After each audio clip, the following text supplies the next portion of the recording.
السلام علیکم عزیز سلامت و خانواده سلام باشید. یک تماشابین سوال است که دو دختر دارم میخوان که بچه دار شوم. با سراسیمه تیست به سوال من جواب دید. سراسیمه نشوید، سراسیمگی شیطان است. خدا با صابران است. صبر کنید.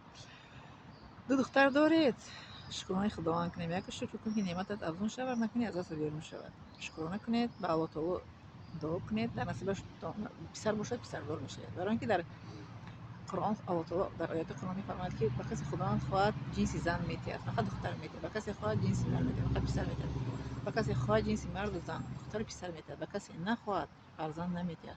الان که شما دو فرزند دارید، اینجا که هست در روی الان که فرزند ندارن، شما دو فرزند دارید، با سراسیمه میشید که به سوال من تست جواب دهید. سراسیمگی نکنید. سراسیمگی چیزی به سراسیمگی است کو این عاقبتش خوب نیست. میگه به دست نمیارید، یعنی که به دست میارید چیزی که میگه کو که پس پیشیل نسمیشیل سراسیمه شده ما رو خندانید. کاری که به سراسیمگی میشد که باید نتیجه خونه میتهد. این بعد گوش کنید.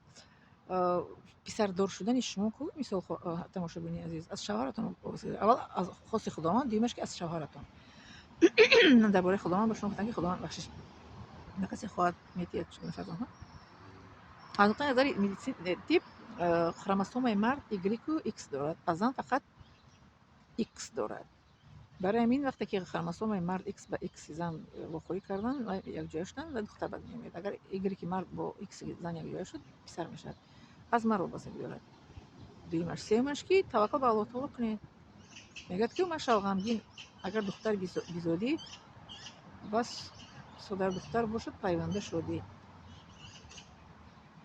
بس دختر صاحب تاج گردد به نسل دست پسر متاج گردد. این شعر ما پورا کنم میدونم کسی که دونه در چی نویسین در کامنتاری، یعنی که غمگین نشوین. دختر که شد شما دختر که شد این به بایا که رسید خواستگار و قطارک میشه.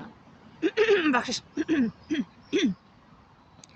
یک شناس ما در چشنی 7 دختران و یک پسر. در این شهری که ما هستیم یک عائله تاجیک هستن 5 دختر و یک پسر. وانه جیانی ما 4 پسر داره، دختر میخواد، دختر دار نیست.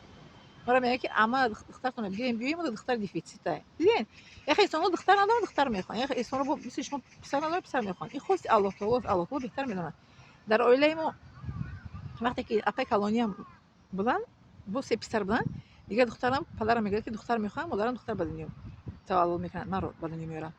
با اکای کیم شهید، اکای شهید میگه من خواهر میخوام و چه ما را ایرادون خواهر بیارن. و چه مادرم میگه که ایرادون ما خواهر نمیده، برای ما خواهر کنی. و چه جون انا با خواهر ما مادرم میگه که با دعای برادرم الله تعالی داد. شما دختراتون اگر که دودار خوان، این باید چی است وریانت است که دو کنه دودار خوان الله تعالی که دودار میته برای دختراتون. خب برای همین من به شما هیچ گفته نمیتونم بغیر از الله تعالی. الله تعالی کسی که خود دختر میته، کسی خود پسر میته، کسی خود دختر پسر، کسی خود نمیدهد.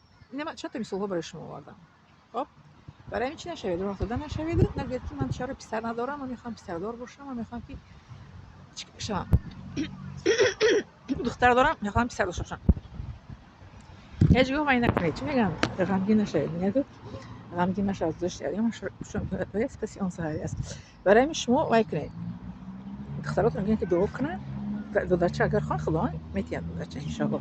مثل که اکای خود شهیدی من خواست خواهرچه مادرم حامله داشت، خواهرم رو تبا کرد، پدرم خواست دختر دعا کردن، مادرم رو به دنیا آورد. انا میگم انا اون جانی من گفتم که 4 پسر داره دختر میخواد، گفتم که یک تا دیگه خود تولد کن دختر. گفت نه بس است. آدمایی هستن که در آرزوی دختر هستن دختر دار نیستن. آدمایی هستن که در آرزوی مثلا پسر هستن مثل شما.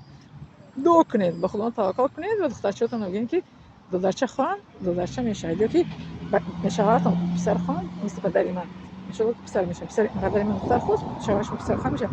انا این گونه میگه به شما مثلا واسه رو داریم در خاطر عزیز تماشاگین عزیز با کسانی که مثل همین خواهرم میکنه مشکلی داره جواب میدید به سوالهای شما. دیگه این جواب سوال رو ندید. خب من به سوال شما یک بار پر کرده خوش رو میفهمونم مثال ها آورده.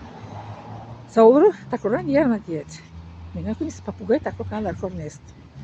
ما خلقی تاجی خلقی با سوال تاج بر سریم. یک بار قطعی که میفهمیم که آدم خوب یک بار قطعی میفهمه.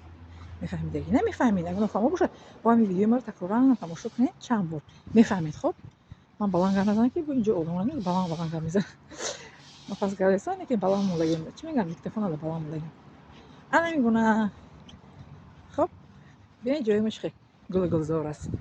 гули гулзорро тамошо кунед. бо ин тараф гула дидед гули шумо булбули шумо мегӯям ки ин тарона бари шумо ани хел гулро тамошо мекунем ки роҳат кунед. бинед чӣ хел аҷиб. ман инҷура фақат чӣ мекунам истифода мекунам ки одамҳода чӣ бошад чӣ мегӯям лаззат баранд аз табиати шаҳри мо. бинед гулҳо дидед ман гулҳои сафеду сурху нозанин. ҳамин гуна ҳамватани азиз зиндаи саломат ва хонободу сарбаланд бошед. миннат дорам аз шумо. ман ба тарафи дарс рафта истодам. мегӯяд як тамошобинем ки шумо фоқид до ин даро ҳастед. ман ҳозир ба дарс рафта истодам. дар видео гуфтам ки давомашро вай кунам. хоб